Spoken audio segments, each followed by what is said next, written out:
Za vrijeme zimskog mirovanja biljaka pred početak proljeća radi se zimska rezidba borovnice kako bi se definirala količina prinosa i intenzitet prirasta za tekuću i narednu sezonu.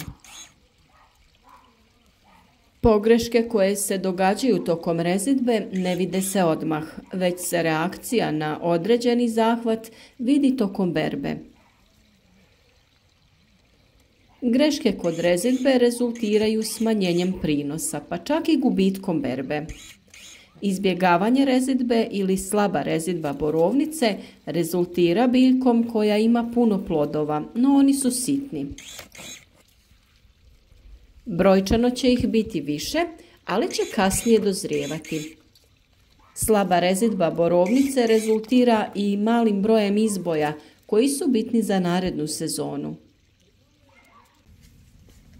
S druge strane, jaka rezidba borovnice rezultirati će većim brojem prirasta, ali vrlo malo roda, koji može biti krupan i rani, ali je prinos jako mali. Umjerenom rezidbom osiguravamo maksimalni broj plodova te kvalitetan maksimalan kontinuitet plodonošenja. U ovom videu pokazati ćemo način orezivanja borovnice te osnovna uputstva za gnojidbu i uzgoj. Mi borovnice uzgajamo u namjenskim vrećama, ali i u jež saksijama koje su dosta praktične, a nisu preskupe. Budući da su grmovi sve veći, potreban je veći razmak između biljaka, pa ćemo ih premjestiti na novu lokaciju u voćnjaku gdje će imati više mjesta. Detaljan opis pripreme podloge, izbora supstrata i sadnice borovnice opisati ćemo u nekom od narednih videa. Zato zapratite kanal i ne zaboravite video označiti sa like. A ako budete imali nekih pitanja, pišite nam u komentar ispod videa. Prilikom pravilnog izvođenja rezidbe važno je razlikovati vegetativne od generativnih pupova. Naime, na krajevima prošlogodišnjih izboja formiraju se obje vrste pupova, te 5 do 10 rodnih pupoljaka iz kojih će svaki od njih donijeti 5 do 8 cvjetova, koji će svaki za sebe donijeti plod. Iz vegetativnih pupova razvija se bočni izdanak sa listovima. Listovi su svojevrsna tvornica hrane za dobivanje plodova. Ako su posađene dobro ukorijenjene dvogodišnje biljke, u prvoj godini potrebno je ukloniti samo pupove ubrzo nakon sadnje. Uklanjanjem pupova biljke će postati veće i jače. Ako želite, možete ostaviti nekoliko cvjetnih pupoljaka koji će vam donijeti plod. Često smo nestrpljivi da okusimo plodove naših voćaka, pa opterećujemo mlade biljke velikim brojem plodova. Neće biti problema ako na ovim biljkama ostavimo nekoliko plodova. Ovo su nove sorte borovnice koje daju plodove u drugom dijelu ljeta u odnosu na sorte koje smo do sada uzgajali. Najveći izbor sorti pronašli smo u vrtnom centru Drijen pored Zagreba, pa ukoliko ste u prilici, posjetite ih ili posjetite njihovu web stranicu i izaberite biljke za sebe. Tokom druge godine rezidba borovnice bi trebala biti umjerena kako bi se potaknuo snažni novi rast mladih izboja. Nije dobra odluka tjerati biljku na jako plodonošenje ako je ona mlađa od 3 godine.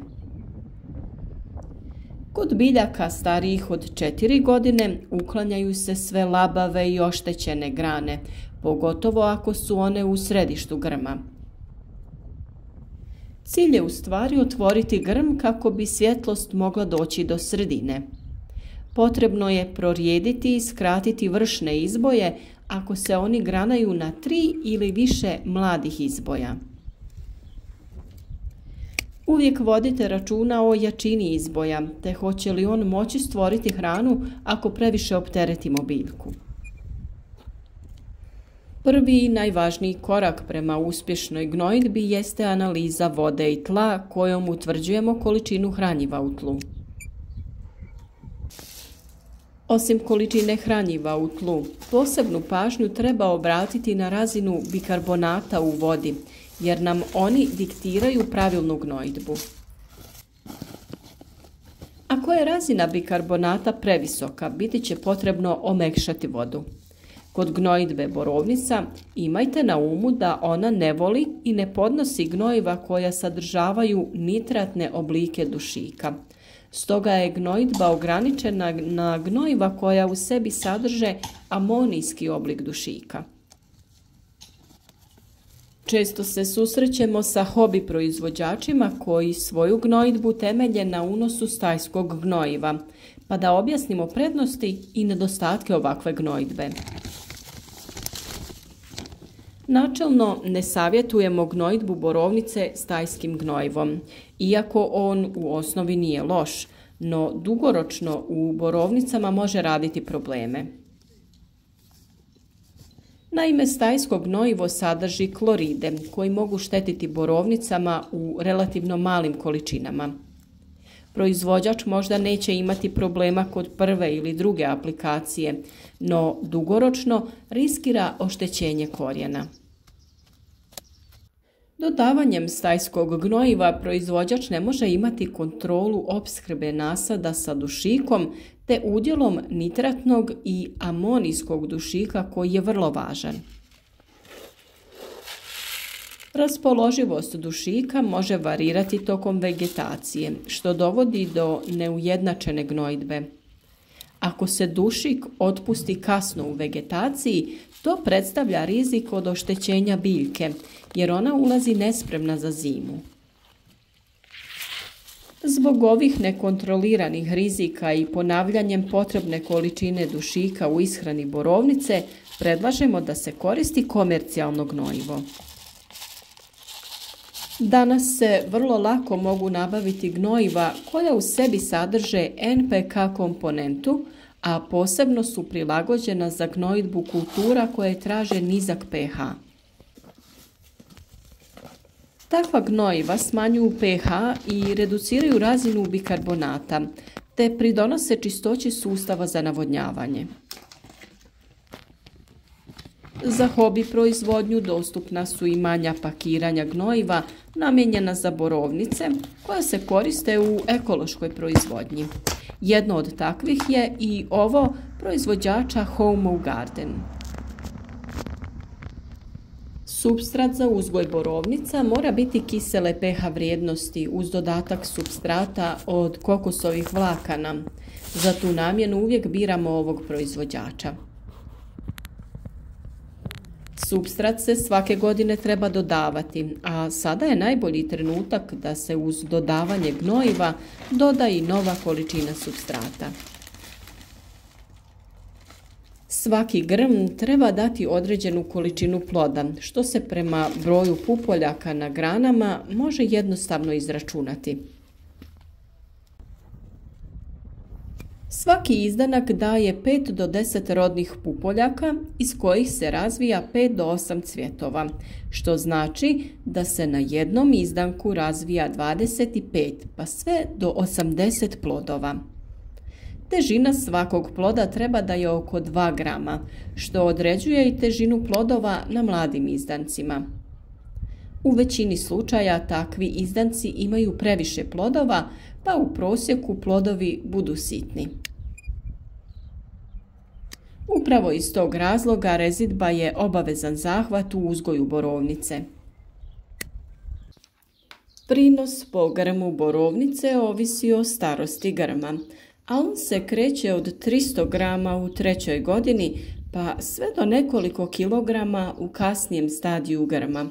Naravno, pod uslovom da grmovi imaju redovito navodnjavanje i kvalitetnu prihranu u toku godine.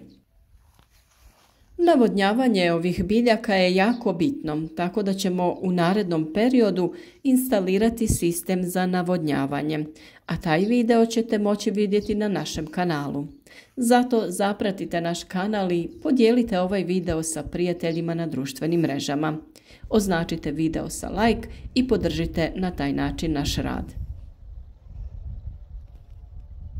Pomozite nam da prenesemo korisne informacije ljudima koji uzgajaju ili žele uzgajati borovnice ili neko drugo voće.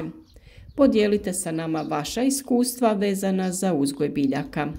A pišite nam u komentarima od kuda nas pratite i koje biljke vi uzgajate.